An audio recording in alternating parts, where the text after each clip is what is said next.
사실 우리나라의 그 살충제 달걀 파동은 벨기에를 시작으로 유럽을 강타한 살충제 달걀 쇼크의 연장선상이라고 볼 수가 있는데요. 이게 좀 살충제 달걀이라는 문제는 같지만 이 유럽과 한국 대처 방법과 수습에는 다소 차이가 있는데요.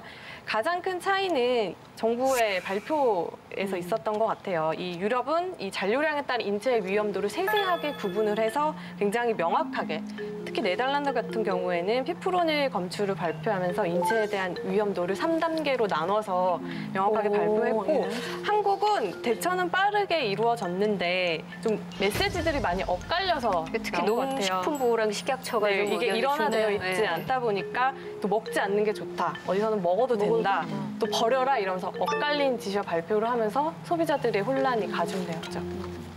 근데 글쎄요, 우리 정부 대응 어떻게 평가하세요?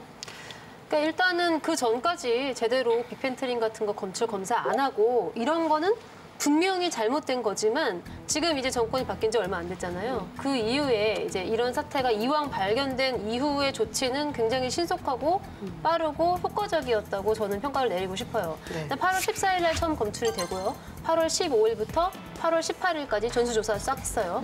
이제 그리고 나서 이제 그 전수조사 과정에서 약간 문제가 있다라는 지적을 듣자 또 이제 8월 18일부터 8월 20일까지에 걸쳐서 420여 곳의 농장을 다시 재조사를 완료했습니다.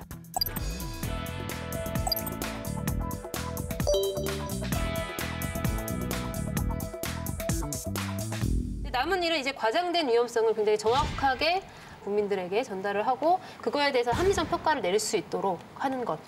저는 그래서 이번에 이 정부가 그 1년의 조사 과정이 끝나고 나면 공포를 조장해서 그걸 먹고 자란 이 언론사 기사라는 괴물을 이번에 한번 좀 제대로 잡아서 이거를 잘못 보도하면 제재를 가한다든지 그런 게 있어야 될 것 같아요. 오히려 되게 기회인 것 같기도 해요. 이걸 기회로 해서 진짜 소잃고 외양간 잘 고치면 되는 거고, 유럽 같은 경우는 2012년에 이미 그 A4 용지 크기의 케이지를 다 폐기했다고 해요. 근데 지금 우리나라 같은 경우는 그 폐기한 케이지마저도 수입을 해서 이제 농가에서 쓰고 있는 상황인데 이 문제를 이제 활발하게 논의할 수 있는 어떤 단초가 되지 않을까 싶어요. 네.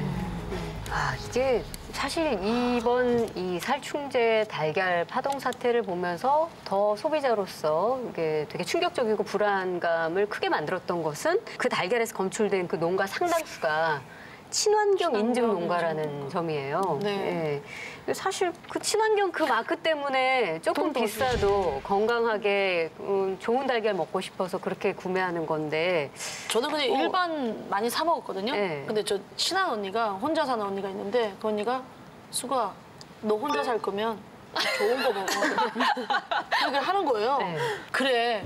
혼자 살려면 더 강인하게 잘 살아야지. 그래서 그 뒤로 이제 그 언니 말 믿고 이렇게 사는데 좀 충격이었어요. 저는 무항생제 유정란을 일주일에 한 판씩 주문해서 먹거든요. 저희 집에서는 제가 먹는 건 아니고. 근데 이번 사태가 벌어지고 나니까 바로 그 생협 홈페이지에 뜨더라고요. 뭐 그 난각 코드를 뜨면서 우리는 아직까지 전수조사했지만 나타나지 않았다라고 하는데, 확실히 그 조사하는 기간 동안에 출하가 안 되니까 계속 품절 마크가 떠 있어서 달걀을 계속 사지는 못했거든요.